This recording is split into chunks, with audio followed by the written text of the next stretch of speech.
Boa tarde. Hoje vamos conversar com o doutor Marcelo Barreto, é advogado, especialista em direito médico. Boa tarde, Marcelo. É um grande prazer recebê-lo aqui hoje.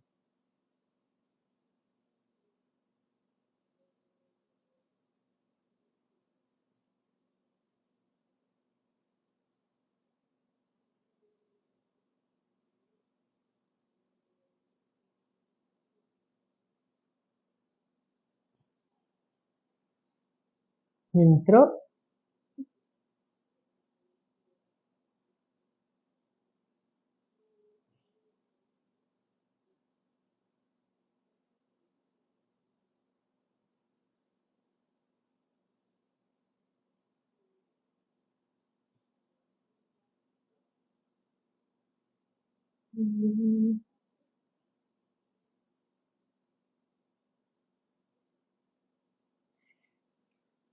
Ver solicitação.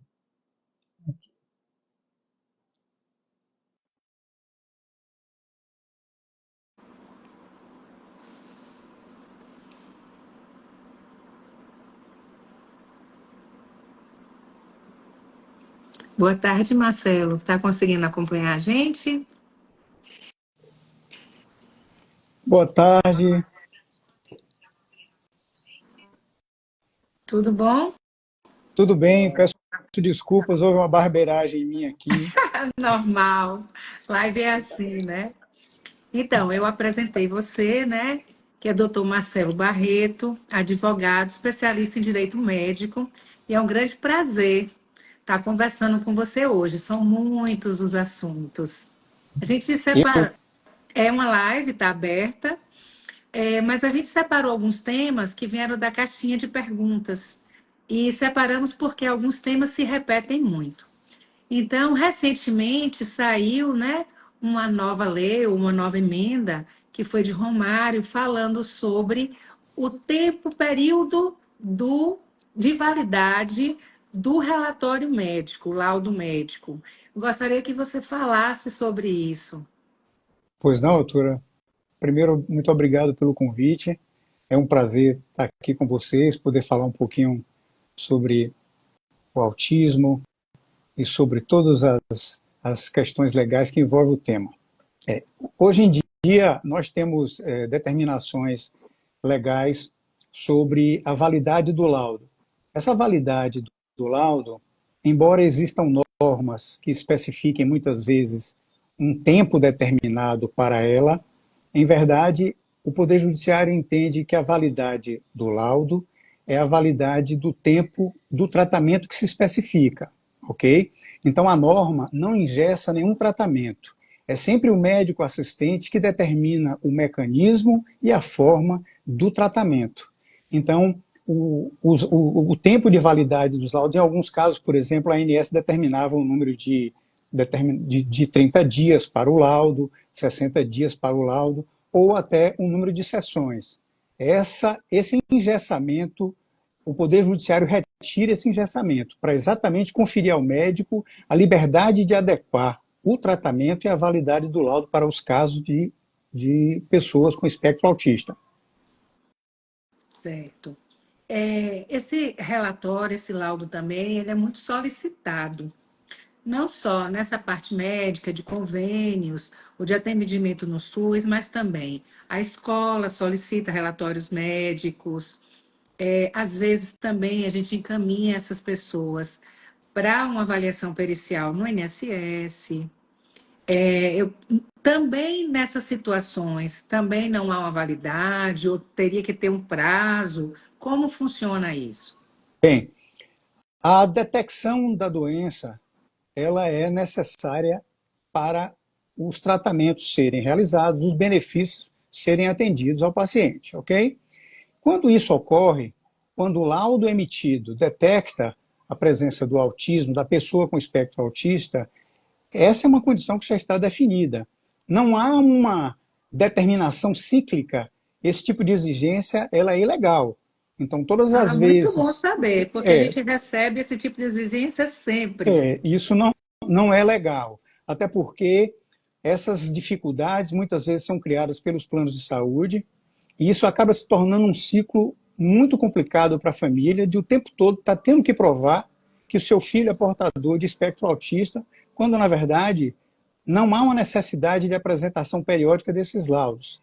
Há uma apresentação do laudo para a detecção do espectro autista.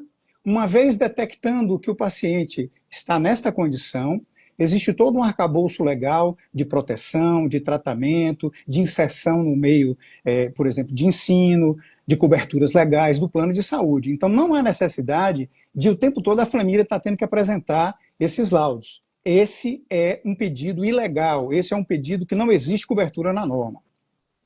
Muito bom, inclusive, esse esclarecimento, porque é, assim, frequente, é corrente esse tipo de solicitação, de questionamento. A gente sempre dá uma ênfase maior aqui na live, falando mais sobre o TEA, né, sobre o transtorno do espectro autista. Mas eu queria saber também, em outras situações que são permanentes, por exemplo, uma pessoa, um paciente tem um déficit cognitivo, pronto. É um diagnóstico que vai ser permanente a vida toda dele. Ele recebeu esse diagnóstico, isso não vai mudar. Ele tem um déficit cognitivo. Nessa situação também, é a mesma coisa? Não há esse prazo de validade? Não, doutora, não há. O diagnóstico é fechado pelo médico assistente, e uma vez que se submeta, por exemplo, só para te dar um exemplo de qual é uma condição em que uma instituição cobra o laudo. Quando um paciente for submetido a um tratamento, e esse tratamento envolve uma quantidade de sessões de terapia, psicomotricidade, musicoterapia. Então, quando o plano esgota uma quantidade de sessões que foi determinada pelo médico assistente, ou espontaneamente, ou por força de uma decisão judicial, ao fechar esse ciclo do tratamento, muitas vezes o plano exige para ele avaliar se houve uma melhora do paciente ou não, ou para saber se dentro daquele tratamento, que foi especificamente orientado primordialmente, se haverá necessidade de diminuir o número de sessões ou de retirar algum tipo de terapia que foi adotada. Então, essa é a condição específica para se exigir um laudo de maneira cíclica. Então, é para isto e para esta finalidade que se exige um novo laudo. É como se o plano tivesse verificado se houve uma melhoria do paciente, se houve um avanço do paciente nesse sentido. Então, para isso, sim. Mas o tempo todo ficar apresentando um laudo com o mesmo diagnóstico, essa é uma atitude que é uma atitude defenestrada pela norma. Não é isso que busca a legislação. Uhum. E realmente, assim, para o profissional médico é muito cansativo. Tem famílias que elas solicitam relatórios, assim, que a gente não sabe nem mesmo para que vai usar. Que é praticamente a cada consulta um relatório. E aí não há realmente essa necessidade. Às vezes você vai deixar de usar esse tempo da consulta para coisas mais importantes, para ver melhor o quadro clínico dessa criança, ver que novas necessidades ele tem, ver outros detalhes para parar para redigir um relatório que não é necessário. Passando para um outro questionamento que também foi muito frequente na caixinha, assim, nós tivemos, infelizmente, algumas situações aqui na região sudoeste da Bahia. A gente teve várias situações de profissionais dizendo ter uma formação sem ter, né, falsos profissionais. Então, a gente recentemente teve uma pessoa que estava se dizendo pediatra e não era pediatra, era enfermeira. Teve outra situação em outra região, em outra cidade aqui perto, também de um falso médico, que na verdade era um biomédico. E a gente também teve de outros profissionais. A gente teve recentemente uma pessoa que se dizia fonoaudiólogo e não tinha formação em fono, não tinha concluído sua formação. E outras situações. A gente recentemente também peguei uma médica, tinha uma formatura em medicina, mas estava se dizendo psiquiatra infantil e não era nem psiquiatra e nem pediatra.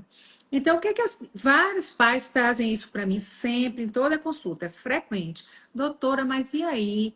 E a gente vai, e essa pessoa está indicada, e essa pessoa tem formação.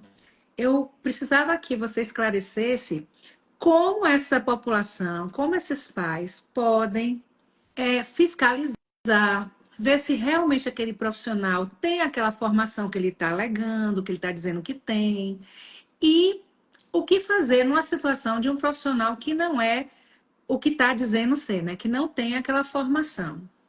Vamos lá. O exercício ilegal da medicina é um crime, é caso de polícia.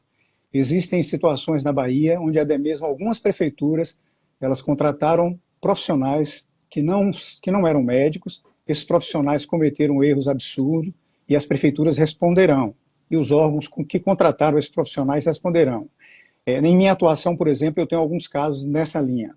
O que é que eu recomendo para os pais? O site do CREMEB, ele é bem simples, ele é bem didático. Você pode clicar na aba Cidadão, descer um pouquinho a tela e lá embaixo você vai ver a pesquisa em nome do médico. Você pode lançar o nome do médico completo ou então o CRM desse médico. Ao clicar, vai aparecer a foto do médico e a informação se ele tem a referida especialidade ou não.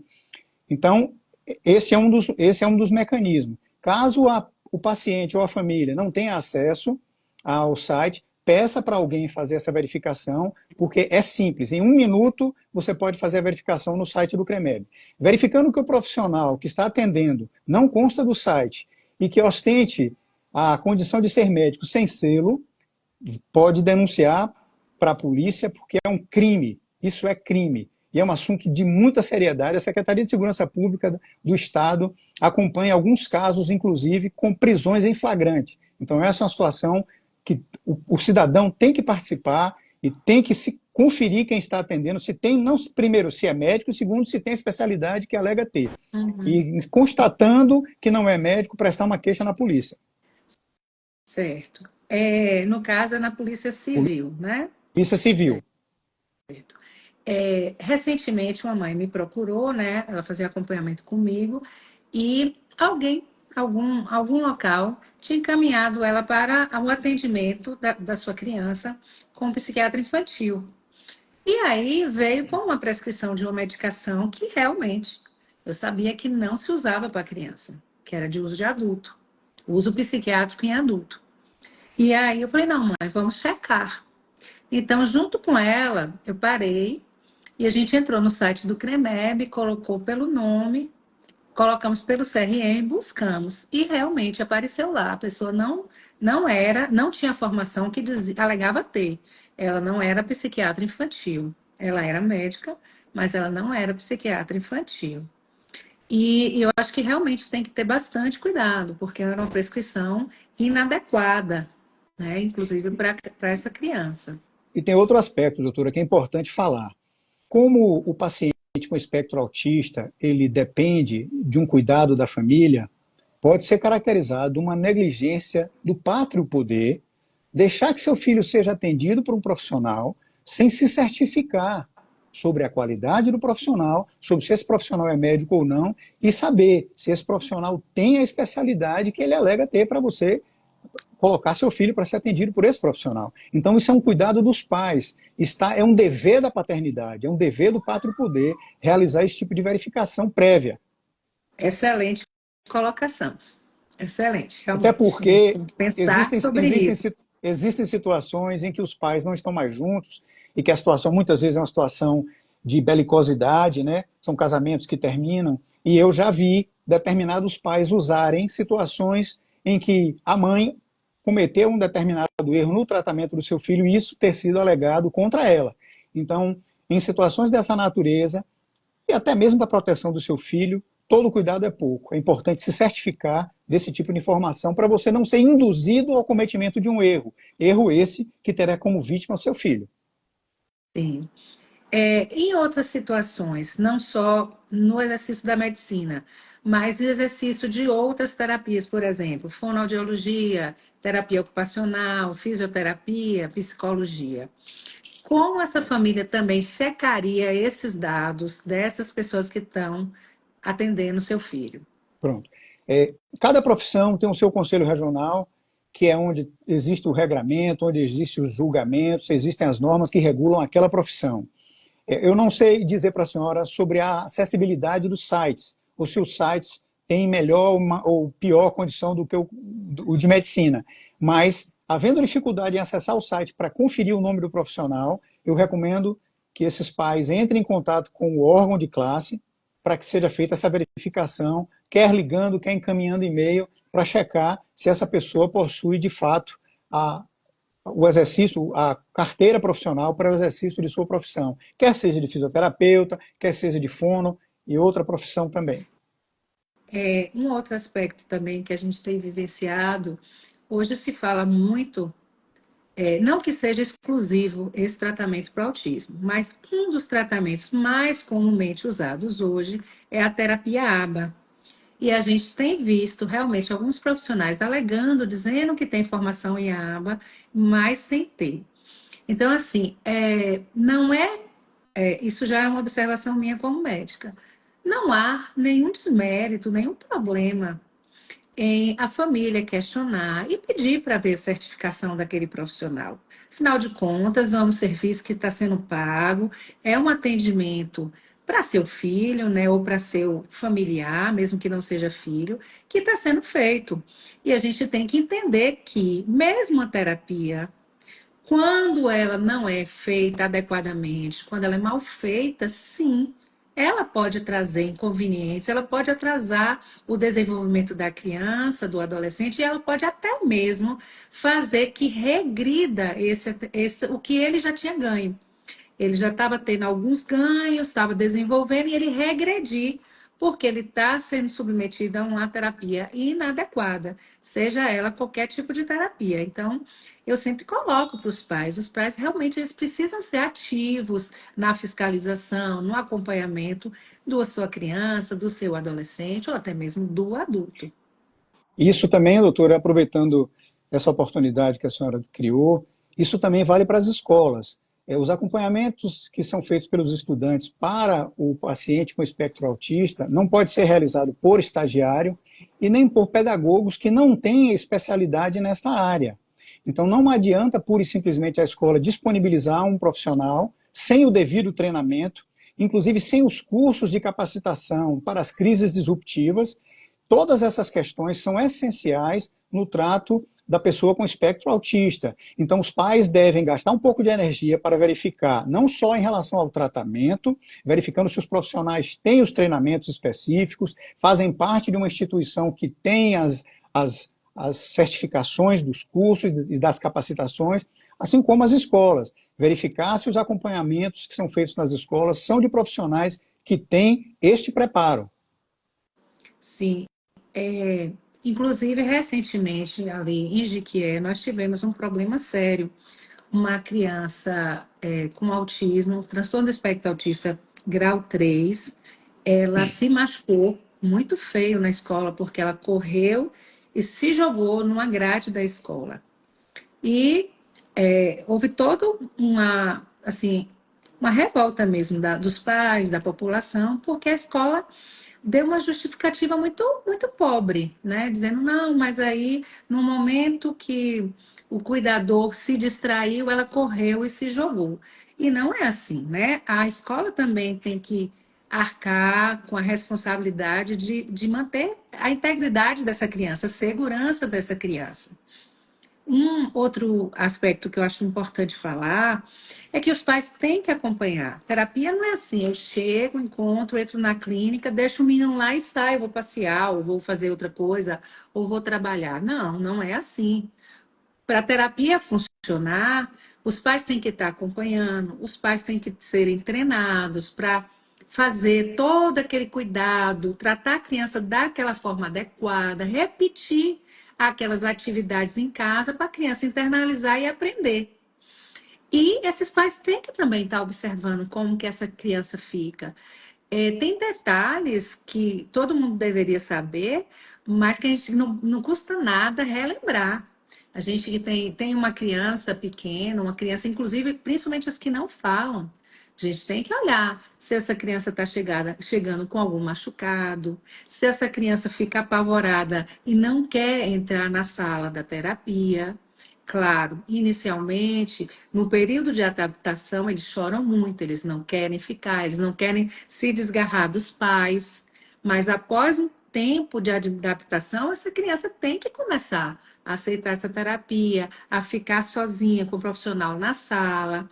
E os pais precisam fazer medidas.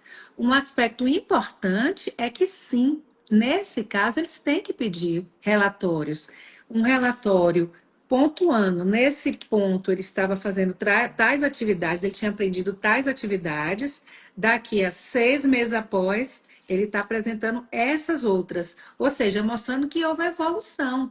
Verdade. Não, a terapia não pode ser um lugar que eu coloco a criança e tá tudo bem, para eu ter um tempo livre. Não é isso. A terapia é para que essa criança desenvolva, Verdade, né? doutora. E Então a mais, gente tem que é, acompanhar se essa é, criança está desenvolvendo ou não. é. Entendo que os pais de filhos autistas têm como ferramenta o conhecimento. Sem o conhecimento, sem a leitura sobre o assunto, sem a curiosidade, eles serão facilmente enrolados. Quer por sugestões de terapias sem nenhum tipo de funcionamento, quer por oferecimento de alternativa nas escolas sem nenhum tipo de eficácia. Então, o segredo dos pais de filhos autistas é ter curiosidade, se empenhar e entender um pouco sobre as terapias, sobre como funcionam os tratamentos, para eles poderem, eles mesmos, exercerem um senso crítico sobre o que está sendo aplicado a seus filhos, sob pena de serem facilmente enrolados. E aí não se trata, não tem avanço nenhum no crescimento da criança. Uhum. Não custa nada falar que, infelizmente, as famílias, né, das crianças com TEA, e não só das crianças com TEA, às vezes também de pessoas com déficit cognitivo, muitas vezes são oferecidas a elas terapias inexistentes, medicações inexistentes, que caras muitas vezes, com um custo alto financeiro, que das duas uma, ou não tem ação nenhuma, ou então até pior, que prejudicam. É verdade. Então é importante para os pais não acreditarem realmente em qualquer pessoa, irem por indicação, indicação de família, indicação de outros pacientes que estão sendo acompanhados por profissionais e que tem dado certo, que tem evoluído. E principalmente, né, não acreditar no falso, no fácil, né, no milagre. Não é assim. A gente sabe que é importante tratar, melhora sim. Eles têm uma evolução, eles têm melhora com o tratamento, mas é algo devagar, é algo no longo prazo, é um investimento de longo prazo. Não há uma terapêutica curativa, vai curar, não é assim. É todo um trabalho de desenvolvimento na direção da autonomia dessa pessoa. É verdade. As ações que são realizadas contra planos de saúde, elas por si só têm um viés crítico nesse particular, que ou o profissional já está na rede credenciada, ou a rede credenciada exerce sobre aquele profissional uma fiscalização indireta. Então, não tem condição de você apresentar para a cobertura de um plano ou numa ação judicial contra um determinado plano, um profissional sem respaldo nessa área. Então, é importantíssimo que, se a opção do pai for demandar contra um plano de saúde, que ele o faça dessa maneira, já buscando um profissional da rede credenciada ou alguém com respaldo. Sob pena, inclusive, do plano na defesa, em juízo, alegar que aquele profissional não tem nenhum registro na área, não tem nenhuma preparação. E aí sim poder retirar a cobertura da decisão legal. Entende? Então é importantíssimo que os pais se cerquem de profissionais capacitados, até mesmo se forem demandar contra o plano de saúde, para que eles possam, se o profissional estiver fora da rede credenciada, ter um portfólio, ter um currículo voltado para a TEA. Uhum. É assim, Marcelo, a gente que está aí, né, mais de 20 anos trabalhando nisso, a gente vê isso muito claro. Pessoas bem formadas, profissionais que estão sempre atualizados, eles não se incomodam de apresentar até os resultados deles. Eles são mais abertos, a gente fala entre si, a gente comunica, a gente encaminha paciente, a gente recebe paciente. Toda vez que a família está vendo um profissional que tem um mistério cercando, ela realmente precisa ficar desconfiada e procurar saber se realmente há uma formação adequada. Com certeza. E se essa demanda for de recebimento de valores já aplicados pelos pais contra o plano, porque nós temos duas opções de ações contra o plano de saúde. Uma para a cobertura do tratamento, originalmente, e outra para você receber de volta os valores que você investiu.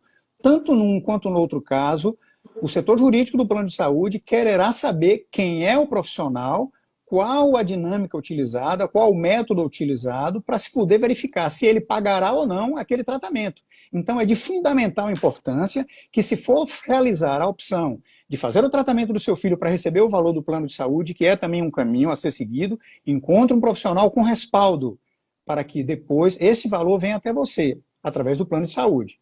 E a decisão judicial vai seguir o direcionamento do médico assistente, desde que esse médico assistente tenha respaldo na área.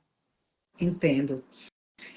Só, assim, citando como uma coisa tão grave, acho que foi no Peru, surgiu um tratamento para autismo que era milagroso, que a pessoa ficava, perdia aquela agitação, aquela inquietude rapidamente com algumas sessões. E, na verdade, era um gás tóxico. Então, na verdade, a pessoa ficava mais quieta porque ela estava intoxicada. Imagine, então, Que assim, absurdo. se submetendo pessoas a uma coisa tão agressiva, né, com risco de morte, inclusive, de evoluir com Então, outras isso é doenças. E tortura, né? E Isso é tortura. realmente, você encontra pais e mães assim querendo acreditar em qualquer coisa, né? Então eu sempre saliento, não pode fazer assim. Realmente a gente precisa ser pé no chão quando o assunto é família, quando é o nosso familiar, a gente tem que ser cuidadoso. E outra, doutora, como não pode deixar de ser, existe um lado muito vil do comércio. Então, o que acontece? A população de pessoas com espectro autista aumentou, a legislação de acolhimento dessas pessoas tem avançado, então hoje as famílias têm condição de colocar essas pessoas não só no sistema de ensino, como também as terapias alternativas e todos os tratamentos. O STJ já entendeu de que o rol da ANS não é taxativo, é exemplificativo, ou seja, é o médico assistente quem determina o tratamento do paciente. Então, diante desse cenário aí, há uma tendência de que pessoas que queiram ganhar dinheiro se aproveitem dessas famílias, porque há o volume, há esta demanda no mercado, né, de pacientes nessa área, sedentos por treinamentos, famílias com cobertura de plano de saúde, ávidas para que seu filho melhore. Então, essas pessoas podem ser vítimas de golpistas. Essa é a verdade. Sim, a gente vê isso diariamente. Infelizmente, a gente vê isso diariamente. Bom, um outro aspecto, já saindo um pouco do profissional, a gente tem que falar da importância da família no cuidado. Então, assim, a gente às vezes, como profissional, chama atenção, reclama, chama atenção, tenta atrair, tenta acolher para que faça o tratamento regular. E às vezes a família não quer, a família some anos, reaparece anos depois, a criança perdeu 2, 3 anos sem fazer nenhum atendimento, sem fazer terapia, sem usar medicação e sempre agravando, porque sempre vai piorar, né? E eu queria saber também que você falasse um pouco das implicações legais da negligência familiar. Pois não. O paciente com espectro autista, paciente de TEA, ele é uma pessoa que carece de cuidados, porque ele é inimputável, ele não goza dos direitos personalíssimos em sua integridade. Então, ele não tem vontade própria ou tem vontade própria que é afetada pela doença. Nestas condições, os pais são os tutores dos seus filhos. A condição de ser tutor é uma condição legal que impõe uma responsabilidade, inclusive criminal. Essa responsabilidade aborda aspectos não só alimentares, que são aspectos mais genuínos, como também aspectos intelectuais. Deixar de colocar seu filho numa escola, deixar de colocar seu filho num tratamento é um crime de ausência do poder de pátrio poder. É um crime de você não dar para o seu filho um crescimento intelectual. Então, não se matricular seu filho numa escola, não enfrentar essas questões todas. Então, isso é uma ausência do pátrio poder, isso tem repercussão criminal. Nessas situações, o Ministério Público pode agir e os conselhos tutelares também podem agir, se houver a detecção de que determinada família não colocou seu filho, mesmo com espectro autista, para não entrar numa escola regular. Esses são deveres da paternidade, são deveres que se acompanham os pais dos autistas durante a vida inteira, porque eles serão sempre tutores dos seus filhos. Então, essas questões, não só do ponto de vista patrimonial, como também do ponto de vista legal, são importantíssimas de se acompanhar. Uhum.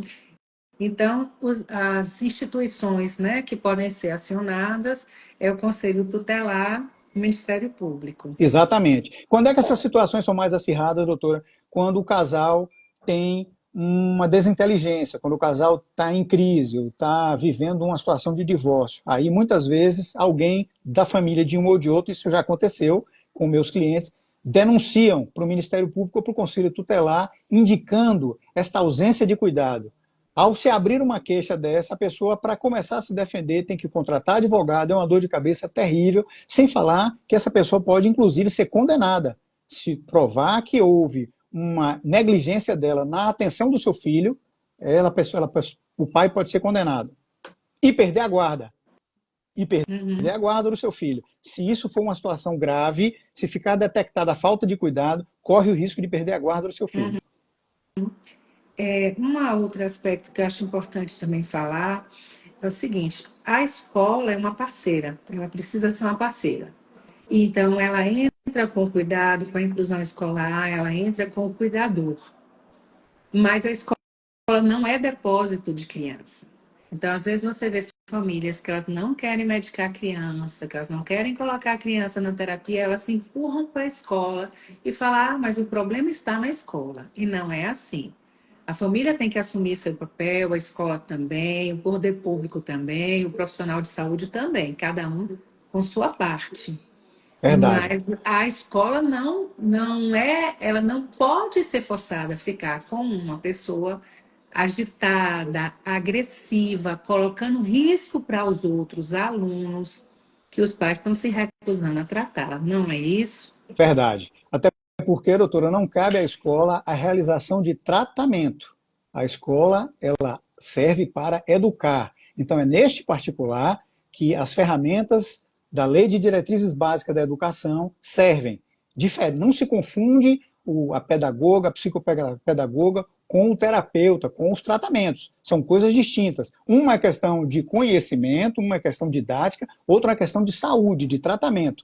A escola não tem o papel de substituir o tratamento e nem o tratamento tem a função de educar a criança. São papéis distintos. Então, a família não pode substituir a escola como se fosse uma clínica para tratamento ou terapia de tratamento. Então, são dois papéis distintos que a família, para entender, inclusive, esse limite, ela precisa ter conhecimento, precisa estar orientada. Os pais que se interessam pela rotina dos seus filhos autistas, eles conhecerão o que é o limite da escola, o que é o papel da escola nesse particular, inclusive o que é que a lei impõe que a escola tenha e o que é o papel do tratamento do seu filho. Então, a escola não é uma clínica para você internar seu filho e ele ser tratado ali. Não. São papéis distintos, inclusive terapias que se complementam. A escola tanto exercerá o seu papel de maneira mais eficiente se a criança estiver tratada, estiver saudável, estiver feliz, sem crises. Um aspecto também que eu acho importante é que a escola ensina a educação formal. Mas a educação de casa, a educação de família, continuará sendo dos pais. E às vezes as pessoas têm esquecido muito isso, e não pode, né? A gente sabe que são crianças e adolescentes mais difíceis de educar, realmente dão mais trabalho, mas eles precisam sim também serem educados. Existe algum mecanismo, porque o que eu estou te falando? Foi a situação que eu vivenciei. Numa escola que eu frequentava, teve um menino que estava assim muito agitado, muito agressivo. E ele era um menino grande e a escola tinha crianças bem menores. E ele fez um surto, ele ficou muito agressivo na escola. E mesmo foi necessário imobilizá-lo para tirar, né? Porque ele não saía, ele ficou agitado no pátio da escola, então ele não deixava ninguém sair, nem entrar. E foi precisado imobilizar para poder tirar, e foi uma confusão. E eu estava na hora, por coincidência. E o que que acontecia? A família se recusava a tratar, se negava a dar a medicação que tinha sido prescrita por um médico e também se negava a fazer as terapias. Nessa época, o que que eu fiz? Eu redigi um documento informando toda aquela situação, aquele episódio, e falando na necessidade de que a criança tinha de tratamento, que a escola só teria condição de ficar com essa criança sendo tratada. E entreguei para a escola com para ela se guardar e exigir dos pais o tratamento. Infelizmente, os pais, ao invés de tratar, eles optaram em tirar a criança da escola. Mas, assim, pelo menos nossa parte nós fizemos. Queria que você desse uma opinião sobre essa situação. Eu tenho um caso que hoje ainda está em trâmite aqui, contra uma escola grande aqui de Salvador, e uma das questões foi exatamente essa. Existia uma resistência em relação à, à aceitação dessa criança de início, depois da liminar cumprida e depois de adequado todos os tratamentos desta criança, se verificou que houve uma melhora substancial no comportamento dela dentro da escola. Aí, então, as ferramentas pedagógicas começaram a surtir efeito. Houve um incremento dessa criança, ela conseguiu se desenvolver melhor, porque criou-se um ambiente ali, e a família entendeu isso perfeitamente, criou-se um ambiente ali de parceria entre a escola e a família, de maneira em que a família cuidou do tratamento do seu filho, para que esse filho pudesse sim ir para a escola, e a escola fornecer as ferramentas que a ela cabem. Ferramentas de pedagogia, ferramentas voltadas para a inserção do estudante com espectro autista dentro do sistema de ensino, e não para o tratamento daquela criança, porque havia um problema na negligência da família com o tratamento da criança. Quando isso se adequou, quando isso se equilibrou, houve um maior rendimento da criança, porque ela chegou na escola mais feliz, mais harmoniosa, e aí Mais tranquila. exatamente, as ferramentas puderam funcionar. E aí ela teve um desenvolvimento. Mas até que a família e a escola pudesse ter esse consenso de diálogo, nós gastamos alguma energia nisso. É isso. Realmente a gente tem que entender que a gente tem que trabalhar por amor, É verdade. não só pela questão financeira, por amor. E a gente tem que entender que a gente tem que trabalhar com seriedade e conciliação. Então, nossa, eu tenho resultados lindíssimos que eu me emociono no consultório, de crianças que a gente achou que jamais iria nem falar, e hoje falam, e hoje frequentam a escola, mas encontraram um ambiente propício a isso. Ela tem, né, pais que investem, que estimulam, que levam para profissionais, bons profissionais, profissionais sérios, e a escola foi parceira. Então, sim, eles podem desenvolver muito, muito mesmo. Verdade. Seja qualquer grau do TEA, ou seja qualquer grau de deficiência intelectual. Verdade. Quando a família cria um sistema de intriga com a escola, ou a equipe escolar cria um sistema de competição com a família, e isso não é saudável, isso não é harmonioso, essa relação não avança. Não avança em relação à criança, porque não cresce, a família se sente insegura, e aí isso vira uma disputa judicial interminável.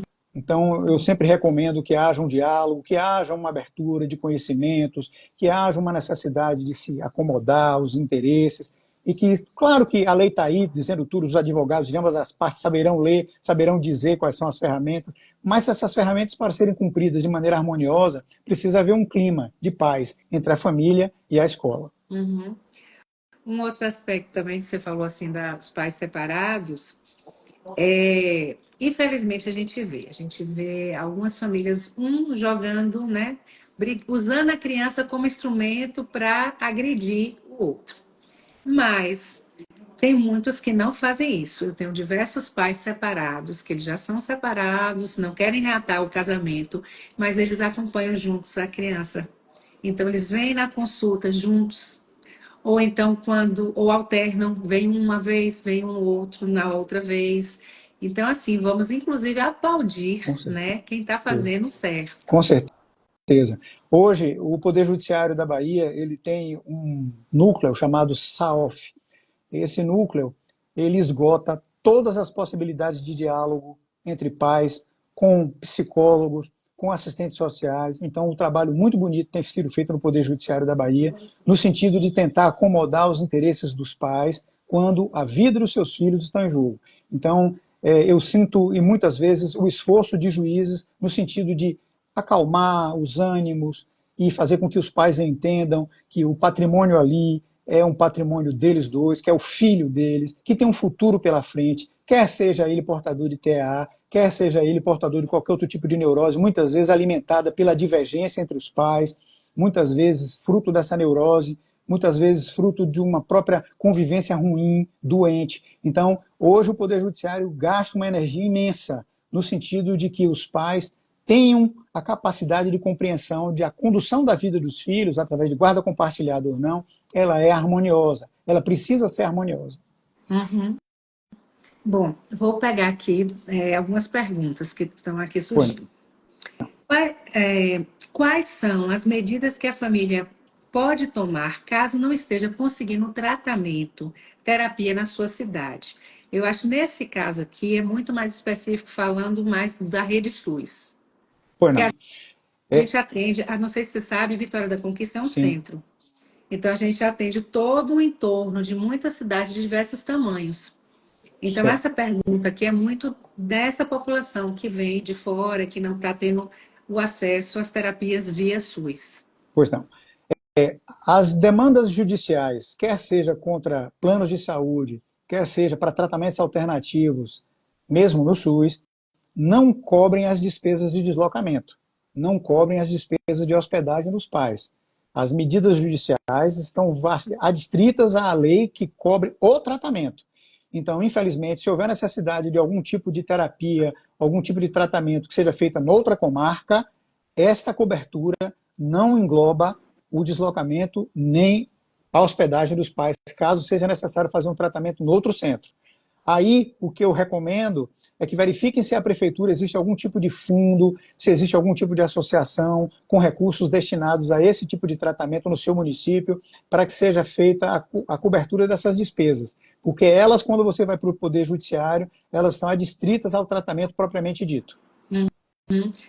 A gente tem muito tratamento, TFD, tratamento fora do domicílio. Então, diversos municípios encaminham para a Vitória da Conquista para o acompanhamento através do TFD. A dificuldade que eles relatam mais é principalmente assim: na minha cidade não tem um psicólogo, na minha cidade não tem um fono. Então, é mais nisso. Ou então, assim, mais comum ainda, só tem um para atender a cidade toda, então não tem vaga. Bom, infelizmente, doutora, nós vivemos um problema que são as limitações do poder público. Existem ferramentas que podem ser utilizadas pelo cidadão. Por exemplo, uma delas é chamada mandado de injunção. O mandado de injunção é uma ferramenta jurídica que uma família de determinado município pode obrigar o município a legislar para a criação de um cargo ou para a criação de um fomento de um cargo público, através de um concurso público, para aumentar a quantidade de profissional para atender uma determinada população de TEA, por exemplo. Mas não dá para você obrigar o município, pura e simplesmente, a contratar um psicólogo. Então, você tem que usar a ferramenta jurídica para isso. Uma dessas ferramentas é ou a pressão através da Câmara de Vereadores, para quem você votou, ou através de um mandado de injunção, determinando que o município crie uma legislação específica, ou para aumentar, ou para criar um cargo público para atender a população nesse particular aí, de atendimento de pacientes com TEA. Uhum. Também da nossa realidade, tem te dá algumas ações que os pais estão fazendo que eu assim admiro demais. Tem nas cidades estão sendo formados via WhatsApp grupos que se unem vários familiares, né, de pessoas com TEA. E assim, através de pressionar o poder público, através de pressionar na prefeitura, o prefeito, na Câmara de Vereadores. Tem pais que já foram apresentar na Câmara de Vereadores, né, falar sobre as necessidades dessa população ser atendida. E aí eles têm realmente conseguido. Por exemplo, já tem alguns centros que estão sendo formados a partir dessa demanda dos pais. Mas o que eu sempre saliento é que os pais precisam tentar se conhecer entre si, se articular para exigir isso do poder público. Exatamente. Também, Podem, inclusive, a depender do número de pessoas, doutora, fomentar a criação de uma associação para ter isso. personalidade jurídica e essa associação e poder exercer uma pressão junto ao poder público de maneira organizada. Sim. E às vezes até não chegou nem a, assim, antes mesmo de chegar a acionar o judiciário, só pela pressão, por formar o grupo, por exigir, por se apresentar em rádio, cobrando isso do Estado, organizando-se, cobrando isso na prefeitura, cobrando isso na Câmara Legislativa, eles têm conseguido. Tem famílias, tem locais aqui que já formaram associação, tem cidade que já conseguiu um centro de autismo, cidades inclusive pequenas, né, menores que Vitória da Conquista, menores que Jequié. Então, eu acho que é muito em cima da articulação da população. Concordo integralmente, até porque a destinação de recursos públicos para seus cidadãos, que são os pacientes de TA, é mais do que uma obrigação do gestor público, né? Então, como os pais têm esse poder de representação dos seus filhos, aqui mais uma vez, mais uma responsabilidade para eles, só que agora de cunho político. Exercer o seu direito de cidadão em nome de seus filhos, para poder bater na porta do poder público e exigir deles, porque nós não estamos falando de grande investimento. O investimento para um centro dessa natureza não é tão grande assim. E há a possibilidade, inclusive, de se fomentar a contratação de profissionais para que compareçam nesse município um dia da semana, 2 dias na semana, 3 dias na semana, para a realização das terapias, psicomotricidade, musicoterapia e outro tipo de tratamento que pode ser exercido adicionalmente. Então, há uma possibilidade disso acontecer, sim, através da organização dos pais. Uhum. Bom, aí continuando, tem mais uma pergunta. Pois não. Me pediram assim, para você falar sobre a questão do atendimento preferencial. A gente sabe, né, que nos atendimentos, por exemplo, bancário, outros atendimentos, a pessoa com TEA, ela pode ter, né, tem, né, o acesso preferencial. Mas a gente também teve uma situação de emergência, né, que a família queria esse acesso preferencial, mas a situação da emergência hospitalar não é a mesma coisa. Então, eu gostaria que você falasse um pouquinho sobre, assim, os direitos dessa pessoa em relação ao atendimento preferencial. Foi editada em 2023 uma lei, que é a 14.626, Lei 14.626, que trouxe para o paciente TEA a condição preferencial de atendimento em todos os órgãos públicos, em todas as instituições. Esta lei alterou uma lei de 2008, que dispunha sobre atendimento preferencial, mas que na época não tinha incluído a pessoa do espectro autista, mas que agora está na lei. É uma disposição legal. Então, portanto, não é pedir favor a ninguém e nem querer sensibilizar ninguém. Há um dispositivo normativo que foi editado em 19 de setembro de 2023, que é a Lei 14.626, que dispõe ao paciente com autismo a sua preferência, não só no atendimento de órgãos públicos, como também em situações de instituição de atendimento hospitalar. É claro que aí existem duas outras questões anteriores, que são as de urgência e emergência, mas esse paciente ele entra naquela condição de que, a depender do estado em que ele se encontra, ele não consegue exprimir sua vontade, e aí o profissional precisa atendê-lo de maneira prioritária. Sim. Dois aspectos. Um é que assim, eu tenho um atendimento, meu atendimento todo mundo sabe que é cheio mesmo, e às vezes as famílias falam, mas o meu é preferencial. Mas isso é impossível, porque se eu tenho uma tarde toda de atendimentos, eu atendo crianças e adolescentes com TEA, e tem várias pessoas com TEA, Aí eu não não tem sei jeito. como colocar. Esse é mais TEA, esse é menos TEA, esse aqui vai ter preferência em relação ao outro. Não, até porque a lei não dispõe sobre os graus. É Não tem. sobre isso, exatamente, não é sobre o grave. Muitas vezes a gente está aqui atendendo, às vezes percebe que alguém, uma criança está muito agitada, às vezes até os próprios pais se organizam lá na antessala e falam, não, vamos deixar ele passar na frente. Mas não há essa obrigatoriedade, né? Porque não tem como a gente colocar, porque esse é mais autista e esse é menos autista. Então, Não, não tem. como o meu atendimento é muito, né? Maior parte é de pessoas com autismo, todos são preferenciais. A função da lei foi isolar, não isolar no sentido de segregar, mas dar uma condição especial aos autistas frente aos outros cidadãos da população, e não entre os seus iguais. Entre os iguais, aí a lei prevalece em todos. Então, todos têm preferência no seu consultório. Exato. Uma outra coisa também que eu acho bom falar nas unidades hospitalares, nas emergências, você tem uma classificação de risco. Exatamente. Então, você tem as pulseiras, né? Então, você tem a de maior risco, vermelha, aí depois tem uma amarela, tem uma verde, em alguns lugares tem uma branca. Então, assim, a gente precisa compreender que aquilo tem um porquê por trás. Existe um conhecimento, um protocolo que está sendo feito ali. Então, se eu tenho um paciente que tem risco de morte, de parada, de falência respiratória cardíaca, ele vai ser classificado no vermelho, é a ficha vermelha, porque ele tem risco de morrer. Depois você tem o amarelo, que tem um risco de complicações mais graves, até a ficha verde, que é o de menor risco.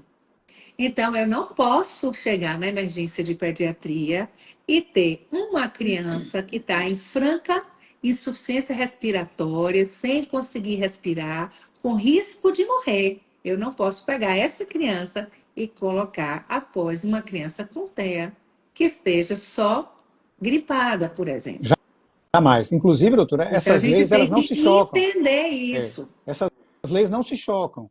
Tanto é para o autista, tem essa condição da 14626 para atendimentos prioritários, como tem lá na instituição hospitalar as leis que regulam ali as prioridades, que são os riscos de classificação. Então, as leis elas não se chocam, elas tentam condicionar as pessoas na mesma condição. Então, chegando lá, estando com uma ficha verde, o seu filho autista, este sim, dentre os verdes, ele teria prioridade.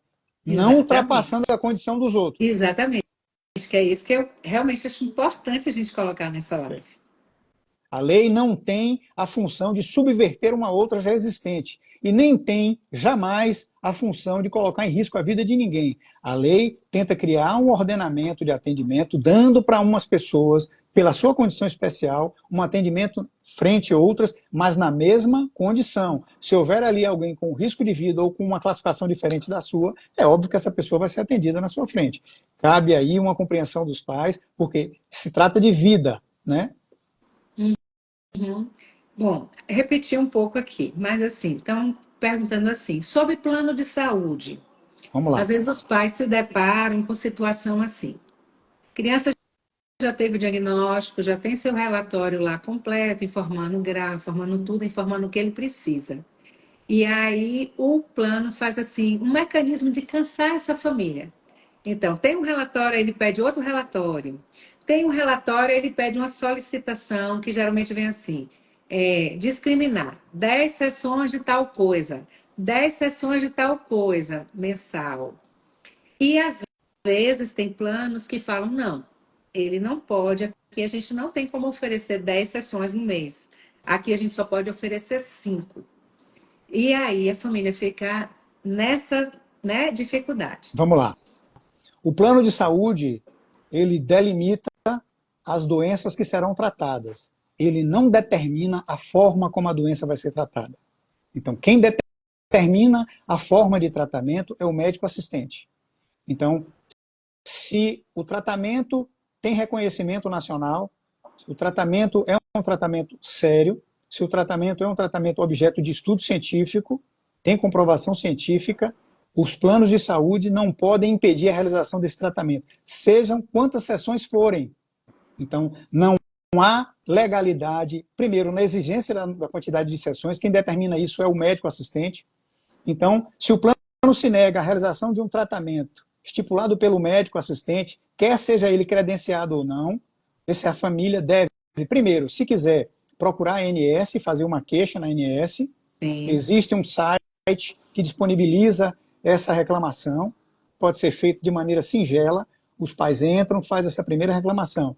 Caso não funcione, eu aconselho que procurem um advogado de confiança que tenha conhecimento na área, para que possa ajuizar a ação chamada ação de obrigação de fazer, que é a ação que determina a cobertura de tratamento do paciente com espectro autista, obedecendo à determinação do médico assistente, através de terapias, sejam quantas sessões forem, o que for necessário. Então, ao fechar o ciclo das sessões que o médico indicou, é natural que o plano queira saber se houve avanço no tratamento. Aí sim, ao fechar este ciclo de sessões, e não ao bel prazer do plano, de a cada mês e a cada 3 meses. Não é assim que funciona.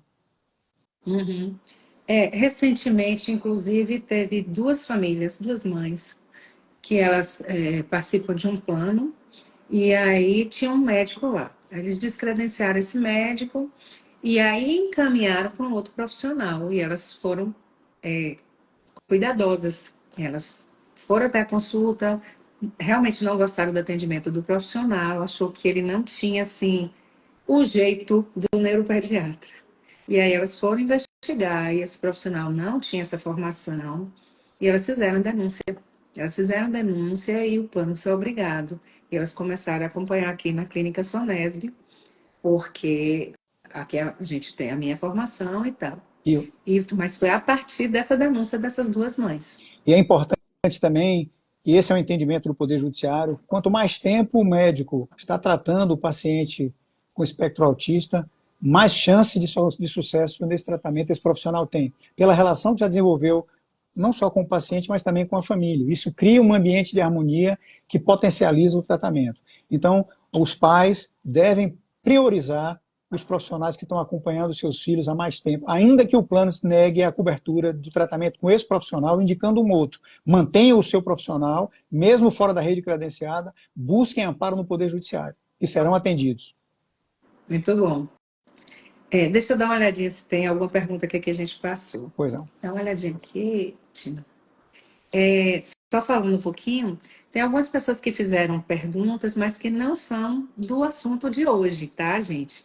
Então, a gente só vai responder perguntas relacionadas ao autismo, ao déficit cognitivo e questões de justiça relacionadas a isso, tá?